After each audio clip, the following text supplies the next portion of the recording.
your sakes, it's better that I continue to live. Amen. Knowing this, I'm convinced that I will remain alive so I can continue to serve myself. Oh, so I can continue to help all of you grow and experience the joy of your faith. Is everybody in here experiencing the joy of their faith? It doesn't look it. Some are. Some are miserable. Be honest. Are you joyful that you're suffering for Jesus? You should be. You should be joyful because it's an honor to suffer for Him. Amen. That's what Paul says. Where's your head at? Why do I got to suffer? Because you gave your life to Christ, remember? Remember, He went to the cross, so do you. Take up your cross and deny yourself daily. You mean I got to deny myself? Yeah.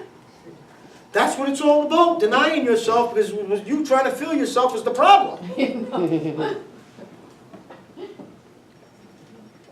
But I want a little bit of both. I don't want to really totally deny myself. I want both. How's that working? Doesn't work. If you love one and hate the other. Paul's trying to tell you either you're all in or it ain't going to work while you're here. While you're here. Heaven's your home, just believing. But while you're here, none of this is going to work for you unless you're all in. Wholeheartedly. That's a process. My child, give me your heart.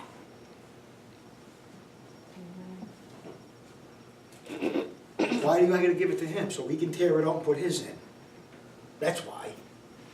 My heart is stone cold. His heart is warm, tender, and compassionate, full of love and mercy. And let me tell you something. Not just that for other people, but love and mercy on yourself. How many of us are really hard on themselves? If you're hard on yourself, how could you be graceful and tender and mercy for somebody else? You can't be. Unless you're tender, graceful, and forgiving for yourself, you can't do that for others. You'll keep score.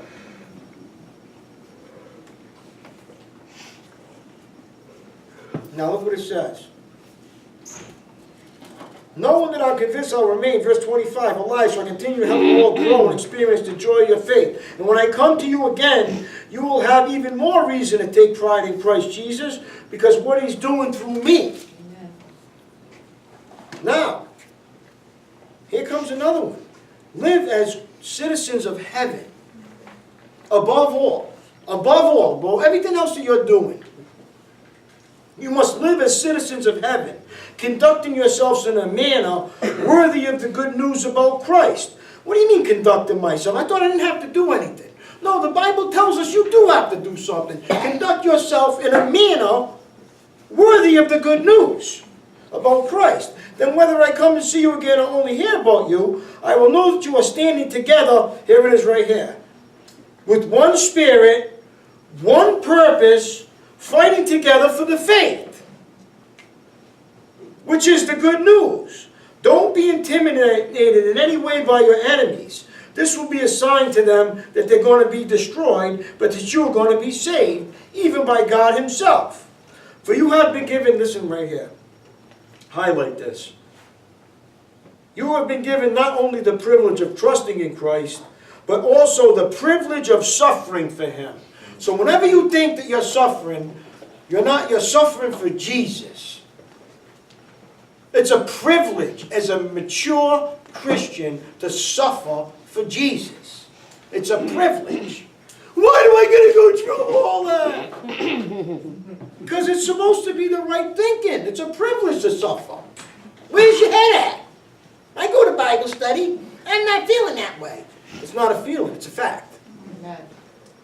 You got to choose to do it. You know what it says? We are in this struggle together. You see it? Together, together, together. What is wrong with the churches today? We're supposed to do it together. With one, you see it?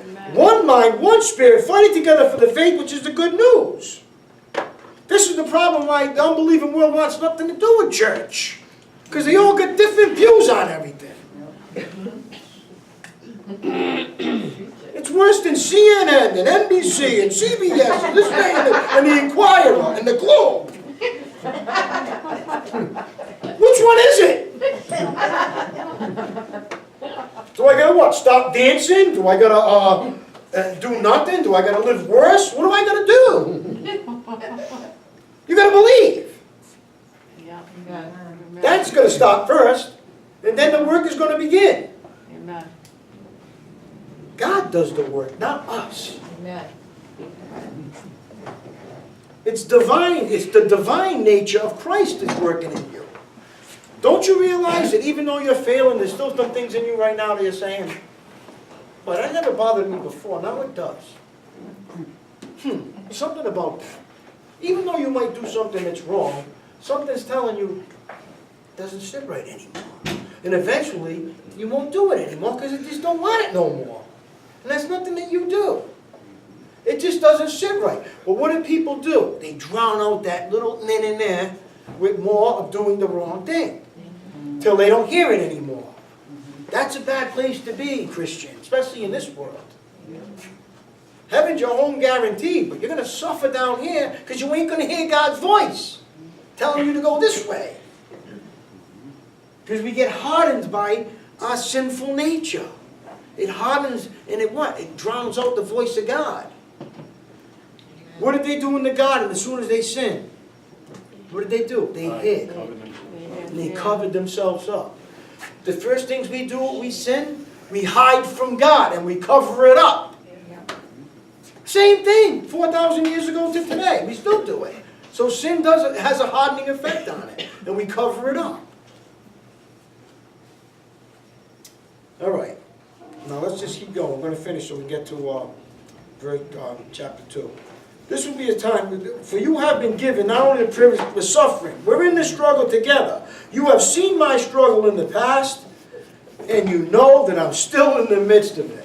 He's still writing epistles and praising Jesus in the midst of all his troubles and trials. Are you? Or are you cursing him? I don't answer that. You just take that home with you. All right, we're going to stop there, and we'll continue with chapter 2 when we get together again. Thank you very much.